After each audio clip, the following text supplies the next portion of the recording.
Well, today marks the 150th anniversary of the Gettysburg Address, when President Abraham Lincoln heralded a new birth of freedom in the United States. You're seeing some video we have of the ceremonies that are commemorating this enduring speech. Among those not attending today's festivities, however, is the man from the land of Lincoln, President Barack Obama. And our next guest says his absence may be for the best. Bret Stephens is a foreign affairs columnist for the Wall Street Journal. Bret, great to see you as always. It's a big day, good day to read the speech and remember all of the words that are part of it. President Obama is not the first president not to attend this ceremony, though. Why do you think it's a big deal of whether or not he's there or not?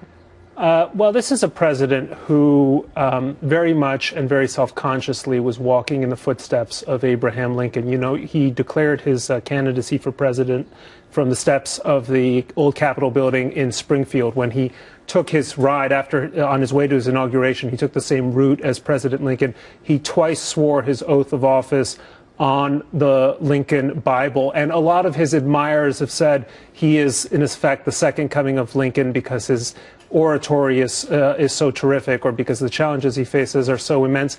I think that it is in some ways a good thing that he isn't there, because we are beginning, not just those of us who have been his long critics, but even some of his friends, beginning to see just what kind of distance separates a great president like Lincoln from a very mediocre president like our current one. Doesn't he have a few years, more years? Is it too soon to say something like that when we're only a couple weeks past his major legislation? You know, Jenna, people have been talking about this as a Katrina moment politically for the president. I don't think that's the right analogy. I mean, Katrina was an act of nature that overwhelmed a city and showcased a government that was unable to respond. This is more like, politically speaking, an Iraq thing, and that the blows are going to be coming again and again and again for a presidency that thinks, oh, if we just get past this website or this moment in time, everyone is going to love the system. So the Obamacare political disaster, and liberals are becoming wise to this, is going to stretch out all the way through next year, the next election cycle, and the one after that. But is it just as big of a moment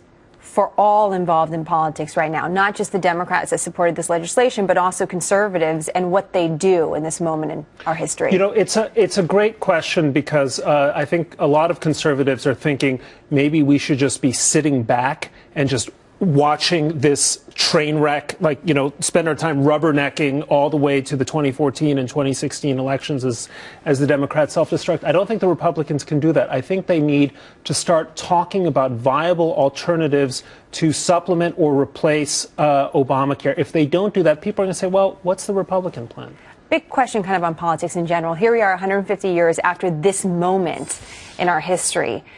Is it the moments that define the president, or is it the man himself that does that for our history? When you really look back on these defining moments in our country, what do you think it really is? It's the political trajectory. You know, when President Lincoln came to office, it was obviously an immensely divided country, not just secession, but also divided within the North.